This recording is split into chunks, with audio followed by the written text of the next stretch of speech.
किसी ने बड़े कमाल की बात कही है कि जब हम चंद्रमा को देखते हैं तो प्रभु की सुंदरता को देखते हैं।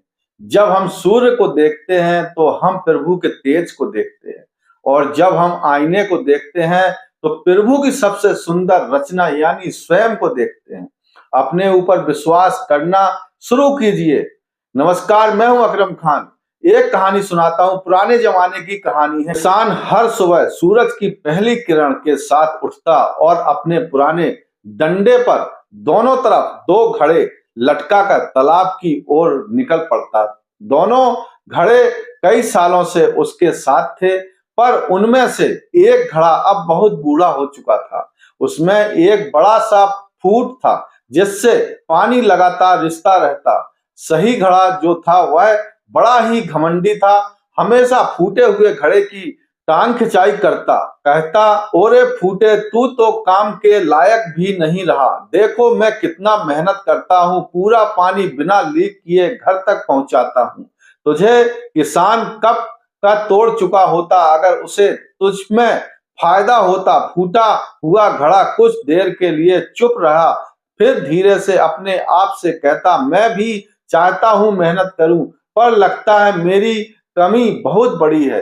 यह नाशपाती वाले घड़े की कहानी नहीं बल्कि उन हम सब की कहानी है जो अपनी कमियों को देखकर खुद को कमतर समझते रहते हैं। एक दिन फूटा हुआ घड़ा किसान से बोल पड़ा, मालिक, आपको पता है मैं कितना दुखी रहता हूँ। आपकी मेहनत व्यर्थ हो रही है। आप कोशिश कर रहे हैं पर पानी आधा ही पहुंच पाता है। मुझे बदल दीजिए, मैं बेकार हो चुका हूँ। किसान ने मुस्कुराते हुए कहा, उदास मत हो, कल जब हम पानी भरने जाएंगे तो रास्ते में ध्यान देना, तुम्हारे लिए मैंने कुछ खास किया है।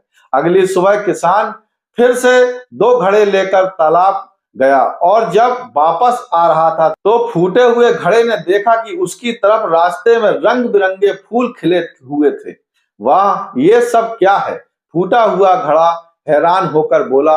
किसान बोला, कुछ दिन पहले मुझे पता था कि तुम फूटे हो और पानी रिसा रहे हो, इसीलिए मैं बाजार जाकर बीज खरीदा और रास्ते भर इन्हें बोता गया। और तुम्हारी तरफ के हर बीज की तुमने सिंचाई की, जबकि दूसरा घड़ा तो बिल्कुल भी ध्यान नहीं देता। फलस्वरूप तुम्हारी कमी ने रास्ते को खूबसूरत बना दिया है।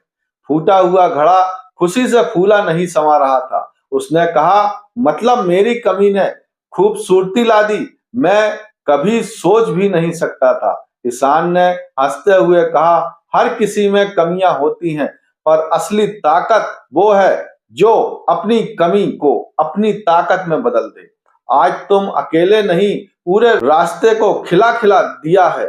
फूटा हुआ घड़ा अब गर्व से भर गया। उसने खुद को फालतू समझना बंद कर दिया और पूरे जोश से अपनी भूमिका निभाने लगा।